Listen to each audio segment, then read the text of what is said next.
Estamos de volta aqui no Política Cruzada deste domingo, agora sim já recebendo aqui em nosso estúdio o secretário municipal de Saúde de Uberlândia, Edenilson Lima e Silva. Doutor Edenilson, muito bom dia, obrigado pela presença. Danilo, muito bom dia, sempre um prazer aqui estar contigo. Prazer é nosso. Bom, doutor Edenilson, teve essa notícia toda envolvendo o sarampo, a gente tem acompanhado aqui todo dia, começaram com pelo menos 2 casos de 2 crianças, depois isso foi evoluindo, agora são mais de 30 casos que já chegaram ao conhecimento da Secretaria de Saúde de Uberlândia, alguns descartados, outros confirmados, outros tantos em investigação. Dá um resumo para a gente desses números, como está a situação do sarampo hoje em Uberlândia? Bem, vamos lá, Danilo. Nós temos 34 casos em investigação, dos quais 15 casos já descartados e os outros 19 ainda em investigação. Certo. Então é um número alarmante, tendo em vista que nos últimos 6 anos não tivemos casos de sarampo, tivemos 6 casos em 2019, né? Esses 2 primeiros casos, os casos que começaram, que iniciaram com o sarampo em nossa cidade, esses casos, eles foram localizados na região leste. Tivemos um intenso trabalho de bloqueio. O que é o bloqueio? Nós temos medidas para serem tomadas, por exemplo, os contactantes familiares, os pais, as pessoas que residem e que tiveram contato 21 dias antes e 21 dias depois do diagnóstico, eles têm que ter o cartão de vacina atualizado. A unidade a qual essas crianças procuraram para serem atendidas, por exemplo, as pessoas estiveram lá 2 horas antes e 2 horas depois, elas também têm que fazer uma atualização do cartão de vacina. Todos os profissionais que trabalharam naquela unidade, naquele horário onde as crianças, por exemplo, ou qualquer adulto que tenha suspeita de sarampo, ele tenha se consultado, tem que estar com o cartão de vacina atualizado. Lembrando que o sarampo é uma doença de notificação compulsória. Da suspeita clínica, esse registro é obrigatório para que as autoridades sanitárias cumpram o seu papel de rastreio e tomem as medidas de bloqueio. Pois essas 2 crianças que foram os casos confirmados, são irmãs, né? Gêmeas de 1 ano de idade? Recordo menos de 2 anos de idade. Menos de 2 anos de idade. O senhor falou na região leste, elas moram na região leste de Uberlândia? Sim, elas moram na região leste, no entanto... São venezuelanas, né? São crianças que vieram de outro país, sem registros de esquema vacinal completo, né? Ou seja, nós consideramos não vacinadas por falta de registro. Sim. E nesses casos, a possibilidade, como foi confirmado, da doença, ela é muito maior. Então, justamente, o método de prevenção mais eficaz é justamente a vacina. Então, por isso que nós tomamos todas as medidas necessárias para ampliar a cobertura vacinal. Tínhamos quando começamos, 84% das crianças com uma dose, e 82% faltando a segunda dose. Iniciamos uma intensa campanha de vacinação, hoje temos próximo de 89% das crianças com a primeira dose e 85% com a segunda dose. Então, nós temos que ainda chegar aos 95% preconizado. Então, a maior arma que nós temos contra o sarampo é a vacinação e nós estamos fazendo a chamada busca ativa, localizando esses faltantes, as pessoas que não estão nos registros como vacinadas, por inconsistência de cadastro ou mesmo porque não tomaram a vacina, estamos indo até esses pacientes através de nossas equipes, seja por contato telefônico, seja por visita domiciliar, seja por contato aos pais. Então, estamos fazendo a busca ativa. Outra ação importante, Danilo, é a questão do vacimóvel nas áreas de maior vulnerabilidade social, onde temos vários assentamentos. Então, estamos indo até lá fazer um trabalho de vacinação. Outra ação relevante foi a extensão da campanha de multivacinação. Nós estendemos até dia 30 de novembro as ações de vacina, com um dia D no final do mês, mas nós vamos trabalhar intensamente durante todos os dias do mês de novembro para alcançar os 95% de cobertura contra o sarampo e as demais doenças. Esses 95%, o senhor está falando de crianças? De cobertura vacinal, do público-alvo para o sarampo. Que são crianças? São crianças. Por que a preocupação maior é com as crianças? A doença manifesta-se mais perigosamente com as crianças, secretário? mais perigosamente para as crianças não vacinadas, né? Porque as crianças deveriam estar com o seu cartão vacinal atualizado, dentro das doses preconizadas, que é com 12, 15 meses, mas, pasme, nós localizamos várias crianças até 5 anos que não tinham tomado nenhuma dose da vacina, cerca de 3.600 crianças, que graças a Deus, a grande maioria já foi abordada e vacinada. Então, nós não sabemos exatamente as razões às quais os pais, os responsáveis, não procuram as unidades para se vacinar, mas tem algo a ver com o Covid, a dificuldade de acesso aos locais de vacinação, algumas teorias negacionistas, né? É multifatorial, mas nós esperamos que com esse alerta agora as pessoas voltem a se vacinar. Nós precisamos que as pessoas se vacinem, precisamos alcançar os índices preconizados, a cobertura vacinal preconizada, que hoje está em torno de 95%, e estamos um pouco longe desse índice preconizado. Então, temos com quase 90% das crianças na faixa etária prevista que tomaram a primeira dose e próximo de 85% das crianças para a segunda dose. Então, precisamos chegar aos 95% da população prevista para a cobertura vacinal. Secretário, como que o sarampo se manifesta no paciente? Assim, o que os pais também precisam ficar atentos? Se as crianças apresentarem algum sintoma, quais são os sintomas que devem procurar a unidade de saúde? De um modo geral, o sarampo se confunde muito com as chamadas doenças exantemáticas, que dão manchas vermelhas pelo corpo. Falando agora como médico, mas apesar de não ser pediatra. São febre, erupções cutâneas na pele avermelhadas e no céu da boca. Então, existem outras doenças que dão as mesmas sintomatologias, por exemplo, dengue, é uma delas. Então, nesses casos, deve procurar o serviço de saúde mais próximo, para que o pediatra ou o médico de plantão faça a avaliação dessas crianças, confira o cartão vacinal, né? E a partir daí tem vários testes que se fazem necessários dentro de um protocolo já previamente estabelecido. Então, todas as crianças com febre, mal-estar, né? E com manchas vermelhas no corpo, dentro da boquinha, devem procurar no sistema de saúde. A maioria dos casos se resolve em casa, são casos benignos, então é uma doença muito bem diagnosticada pela nossa equipe, apesar de a gente ter um hiato sem casos, os recursos de informática permitem que as pessoas chequem as imagens, além que as nossas unidades de pronto atendimento, elas têm setores de doenças infecciosas, chamam CCIH, onde temos especialistas em doenças infecciosas alcançáveis durante um tempo integral. E essa é uma doença altamente contagiosa, né, secretário? Ela é altamente contagiosa. Como é que ela se transmite? Através do contato, das gotículas de saliva, é o modo mais frequente, né? E nós, por isso, essas questões de bloqueio que eu disse anteriormente, né? As pessoas com contato próximo, na unidade, nas 2 horas que elas tiveram, as pessoas da casa, 21 dias antes, 21 dias depois, isso é o protocolo da vigilância epidemiológica. Secretária, a confirmação dessas 2 pacientes, essas 2 crianças venezuelanas que moram em Uberlândia, ela demorou muito. A FUNED fez vários testes, vários exames.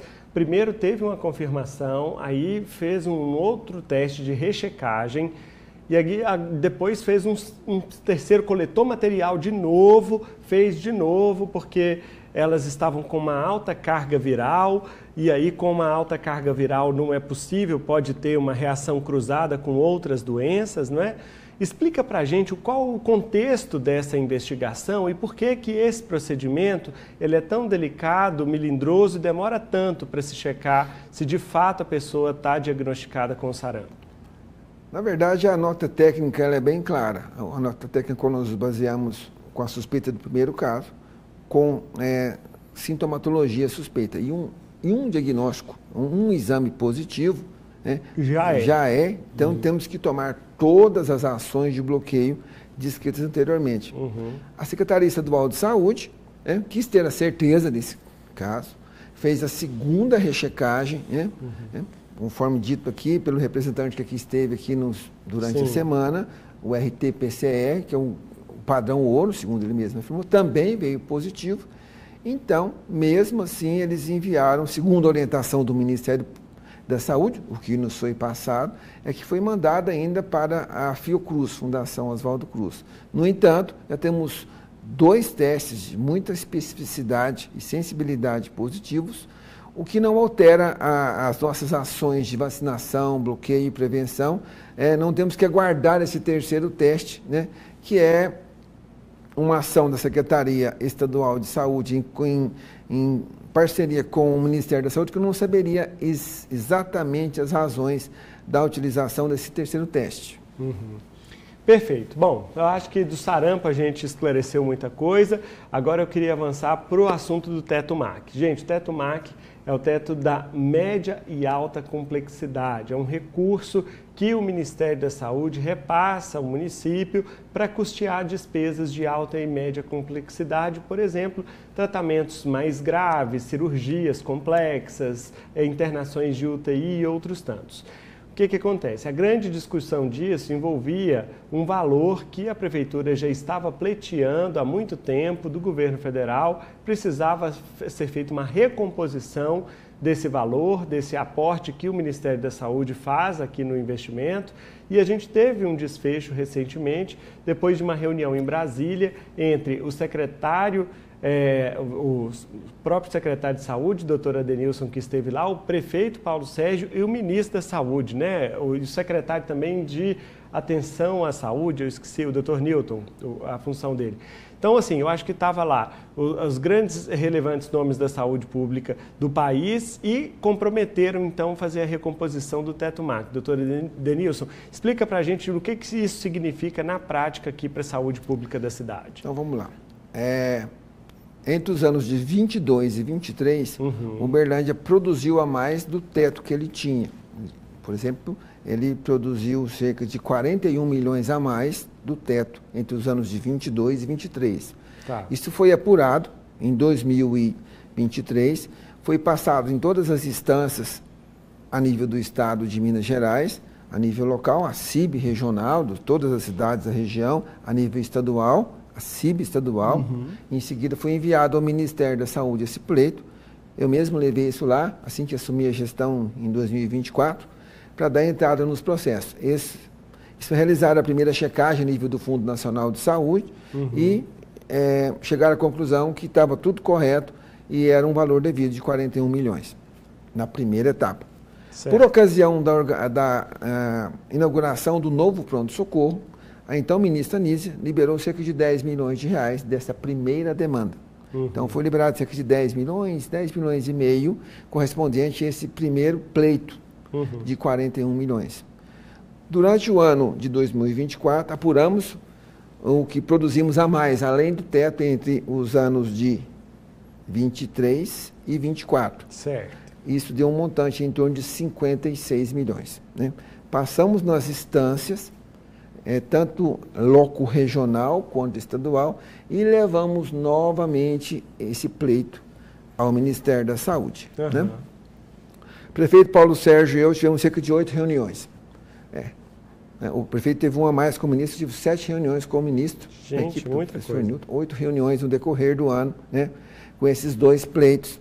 O primeiro pleito referente ao restante do ano de 2022 a 2023, no valor de 31 milhões.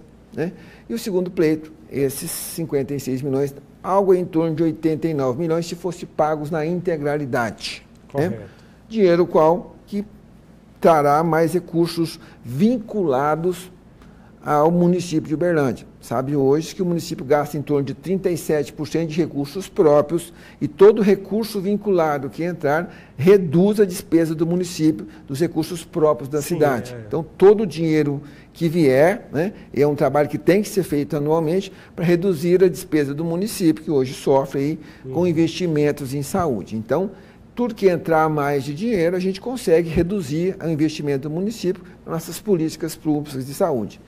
Então, um intenso trabalho político do prefeito Paulo Sérgio, vários deputados federais no pleito, né? Conseguimos agora, na última semana, que fosse publicada a portaria, né, que recompõe o teto de Uberlândia em 56 milhões, e um pouco mais. Como é que isso funciona? Isso é o valor total anual, divide por 1/12. Então, esse valor ele é repassado ao município mensalmente. Ah, tá. Prefeito Paulo Sérgio e eu acordamos com o ministro, né, que 2 parcelas virão esse ano, referentes a novembro, a primeira agora, em torno de quase 5 milhões de reais, e dezembro a segunda, e assim sucessivamente. Tá. O dinheiro do teto MAC ele é incorporado ao teto de Uberlândia.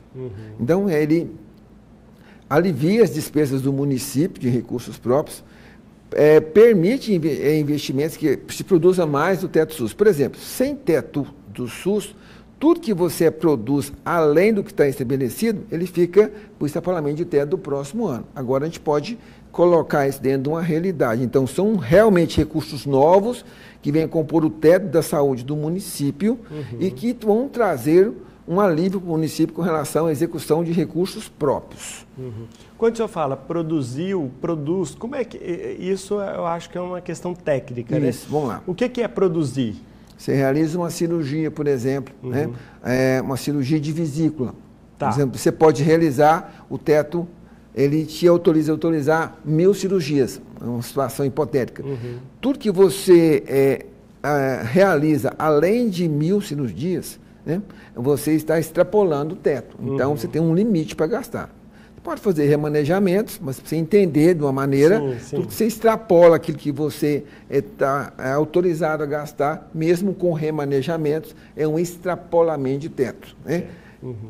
Existem alguns procedimentos chamados de alta complexidade que são pagos quando realizados além do teto. A grande maioria não. Você tem aquele limite, como se fosse um cartão de crédito, e você não pode extrapolar o limite na execução desses procedimentos dentro daquela pactuação pelo Sistema Único de Saúde. Secretário, o teto MAC, ele entra, como o senhor explicou, direto no caixa do município. No caso da Secretaria de Saúde, vai ser usado para custear as despesas da Secretaria, que envolve muito dinheiro, gasta-se muito, porque tem muita coisa para ser feita. Sim. Ok, quanto a isso está claro. Mas por que o teto MAC foi colocado na mesa de negociação para se viabilizar ou não o SAMU? Onde entra o SAMU nessa história? Vamos lá. Toda vez que se fala em SAMU, se fala em aumento de despesas. Ele traz economias para o município, porque gastamos hoje próximo de 1.800.000 mês com o CIAT, né? Além da parceria com o Corpo de Bombeiros, então temos despesas com médicos, com central de regulação, enfermeiros, né? É um serviço muito bem prestado, mas ele custa hoje próximo de 1.800.000, dependendo do mês, até um pouco mais, mês. Né? Com a adesão ao SAMU, Uberlândia ele tem um gasto com o SAMU em termos de 0,55 per capita, o que dá mais ou menos uns 450.000 mês. Então, poderemos economizar até 1.400.000 mês, né, aderindo ao SAMU. Essa adesão já foi feita, já também estamos retornando ao consórcio STRI. Quanto a isso, tem algumas observações a fazer. Tá. Né? E o SAMU sempre vem casado com a UPA. Então, Uberlândia terá que disponibilizar 3 UPAs para que sejam atendidos os pacientes que eventualmente poderão ser transportados pelo SAMU em caso de menor complexidade, que não sejam atendidos no hospital de clínicas, por exemplo, ou nos casos obstétricos no hospital municipal, quando pactuado. As exigências do Ministério da Saúde são de que essas futuras UPAs, elas não podem ter ambulatório. Ambulatório é onde se faz as consultas agendadas. Certo. Hoje temos 3 UPAs que podem 3 UAs, que podem ser convertidas no primeiro momento em UPAs até a construção das novas. A primeira delas é o UAI do São Jorge, que já foi UPA no passado. Sim, lembro. Uma UPA porte 2 tipo 5, que ela ainda está latente, ela ainda é considerada uma UPA no Ministério, então nós estamos tomando as providências para que ela retorne a ser uma UPA. Mas e o ambulatório de lá? Vai fazer lá não tem ambulatório. Ah, lá não tem? Sim. A segunda é a nova UAI Morumbi. Já está num ritmo acelerado a construção. Ela já foi concebida como uma grande UPA. O projeto já foi aprovado pelo Ministério da Saúde, aprovado pela Vigilância Sanitária Estadual. Então, lá será a maior UPA de Uberlândia até a construção das outras. Né? O terceiro ponto é o UAI do Russo, que também não tem ambulatório. Ah, não tem lá? Não tem ambulatório. Porque eu pensei que talvez vocês teriam que remanejar o ambulatório. Remanejar ambulatório é uma questão complexa, tem que alugar casa, tem questões de vigilância. Mas essas 3 UAS, como elas não têm ambulatório, então são essas UAS que, a princípio, serão referência para os pacientes que forem atendidos pelo SAMU. Então são essas 3 UAS, porque você tem que ter 3 cadastradas no Ministério da Saúde, então seriam essas 3. Né? Lembrando que temos um projeto futuro, mas que não foi contemplado com recursos, para a construção da UPA Oeste, lá no Monte Hebron, que terá o mesmo modelo da UPA Leste do Morumbi. Será exatamente igual. Né? Então, nós estamos aguardando a liberação dos recursos para a construção dessa UPA. Lá já tem o terreno, Já tem o terreno. Então, o projeto já está praticamente pronto. Assim que os recursos forem liberados, a gente constrói essa nova UPA. E esses recursos o senhor está pensando que vêm de onde? Então, já fizemos um pleito ao Ministério da Saúde, né? Também pedimos ao Ministério Público Estadual, se tínhamos acesso a taxas, que são termos de ajuste de condutas, as quais as pessoas, empresas, pessoas físicas ou jurídicas, elas fazem acordo e pagam demandas em dinheiro. Temos um TAC que dará um valor à Prefeitura Municipal em andamento, mas que não pagará toda a unidade. Quanto que custa a unidade? Em torno de 18 milhões de reais, uma grande UPA. O Estado não vai contribuir com nada? Nesse momento, somente no custeio. Então, temos um TAC que a gente vai entrar num segundo momento, estamos pleiteando junto ao Ministério mais 8 milhões para contemplar a UPA Oeste, mas ainda não temos a confirmação do depósito desse dinheiro por parte do Ministério Público Estadual. Então, assim, não posso te precisar uma data, mas ela está no radar, que seria mais uma UPA no setor Oeste, porque o setor Oeste, a unidade de pronto atendimento mais próxima é o UAI do Planalto, que já está quase 10 quilômetros, por exemplo, do Monte Hebron, do Piquis, o Monte Hebron já é Morada Nova. Então, nós estamos trabalhando naquela região. O senhor comentou sobre a UAI Morumbi, que vai ser o UPA Leste, Sim. né? Lá tinha um ambulatório, não tinha? Sim. E aí, o que o senhor vai fazer com o ambulatório? Então, a atual UAI Morumbi, ela vai se transformar em 5 unidades de estratégia da saúde da família. Ela vai ser reformada.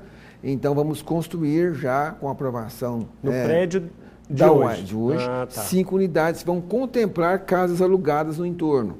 Então, nós pagamos aluguel, imóveis adaptados e traremos essas unidades. Essas unidades, elas serão transferidas, então, das casas alugadas para lá. Será uma grande UBS? Uma grande UBSF, Saúde da Família, isso.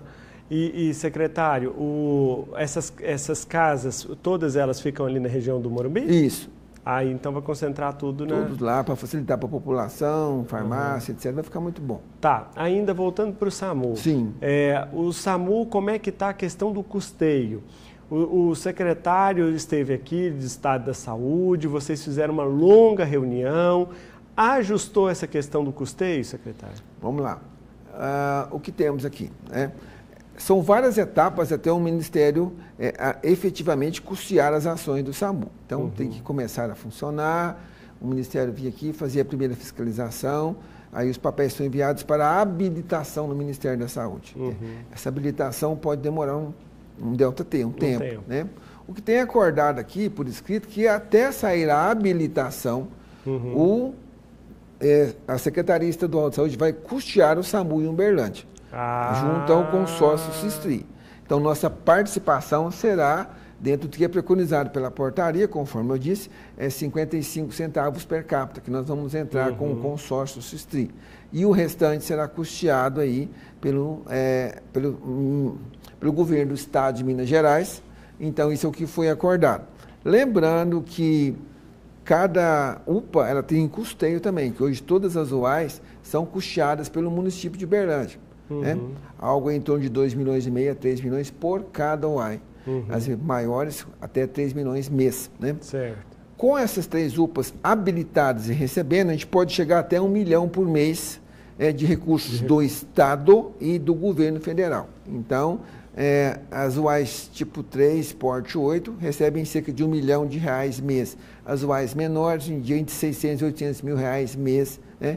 Então, a gente espera que esses recursos eles entrem no caixa da prefeitura para aliviar o orçamento da saúde. E não vai aumentar a despesa delas, o fato de ser UPA, porque se aumentar a despesa, vai ficar elas por elas. Nós imaginamos que não teremos aumento de despesa, mas eu só consigo lhe dizer isso quando a gente começar a funcionar, evidentemente, mantidos os mesmos protocolos que são utilizados hoje, que o protocolo que o SAMU utiliza hoje, o protocolo que o CIAT utiliza hoje é exatamente o mesmo. Então, pensamos que Uberlândia é a maior cidade do consórcio STRI, ele vai pegar quase 60% de toda a população, né? Então, a grande massa será atendida no município de Uberlândia. Então, pensamos que não haverá aumento significativo de procura nas nossas unidades. No entanto, a gente vai poder sentir só depois que as unidades começarem a funcionar efetivamente. O senhor disse que serão 3 UPAs referenciadas aqui para o SAMU. Sim. Beleza.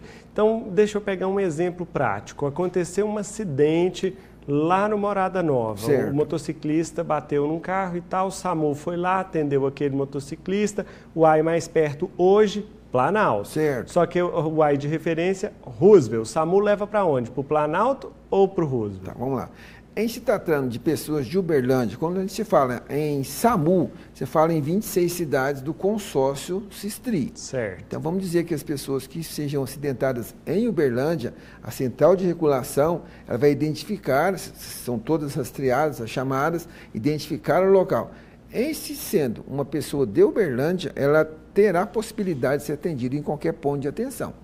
As 3 UPAs serão referência para atendimentos que eventualmente vierem das cidades que são conveniadas ao SAMU 92, para você entender melhor. Então, nesse caso, a pessoa poderá ser atendida, por exemplo, no Luizotti. No Luizotti, até mais perto. Mais perto.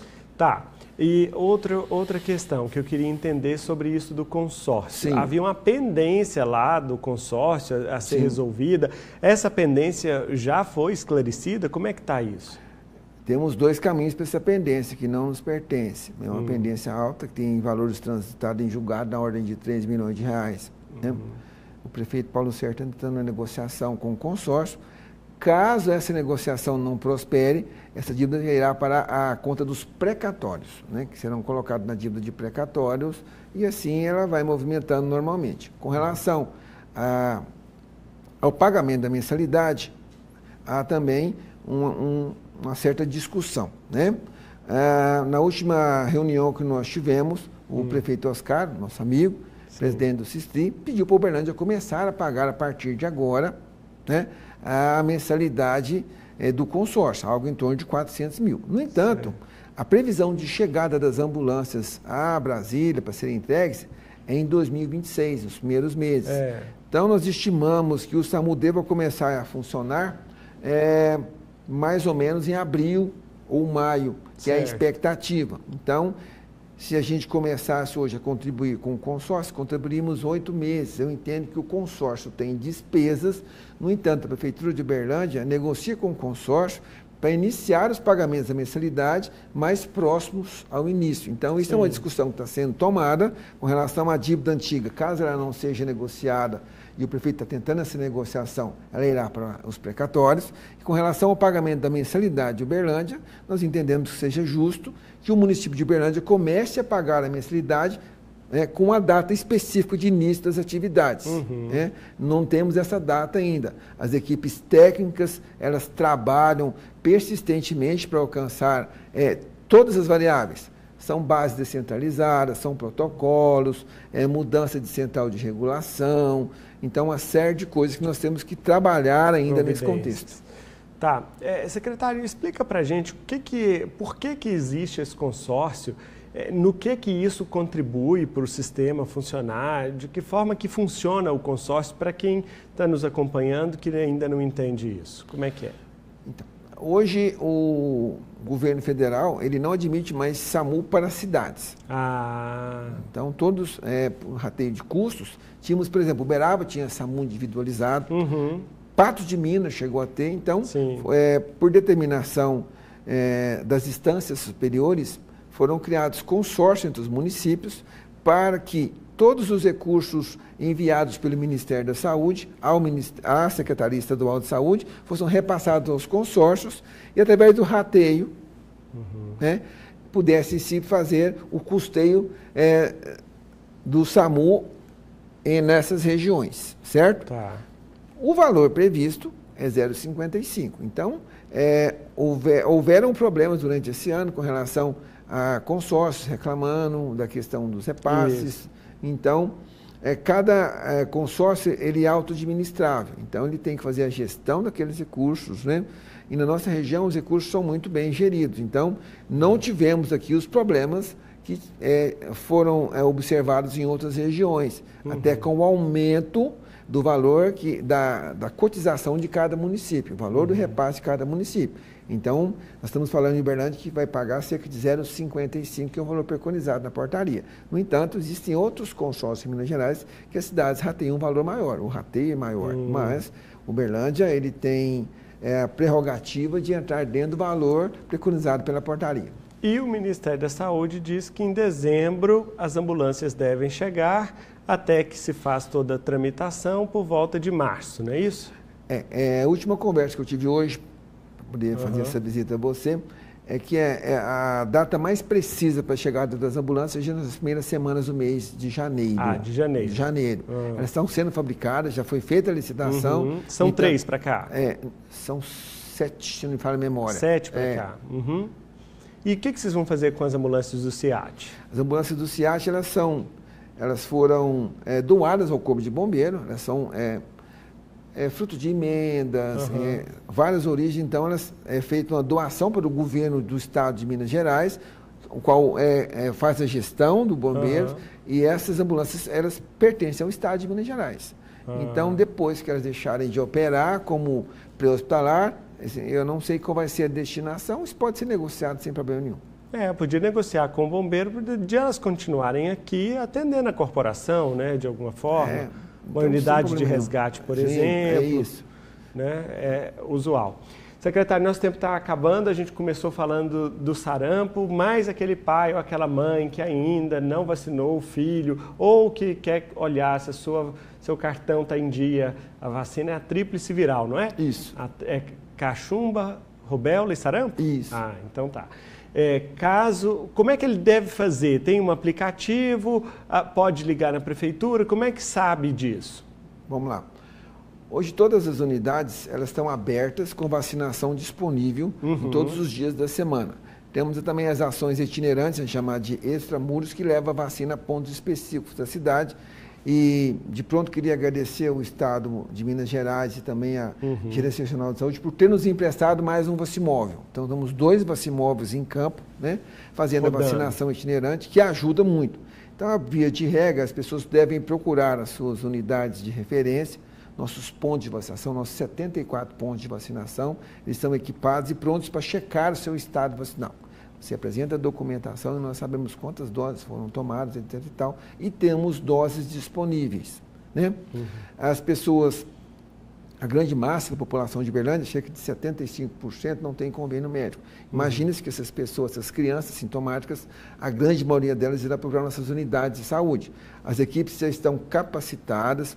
O Estado fez uma capacitação recentemente, o município já havia investido em capacitações, temos protocolos disponíveis nas unidades para que esses casos suspeitos sejam atendidos, sejam triados, né? Eles tomam as medidas preventivas para evitar a disseminação, mesmo dos casos suspeitos.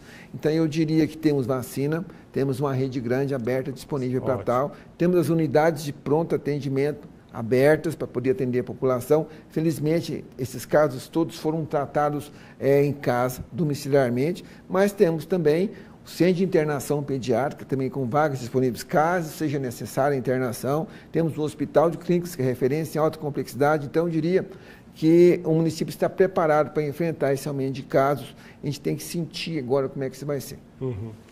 Esse é Adenilson Lima e Silva, o secretário municipal de saúde de Uberlândia, falando aqui conosco, secretário. Sempre um prazer tê-lo aqui, viu? Muito obrigado pela presença.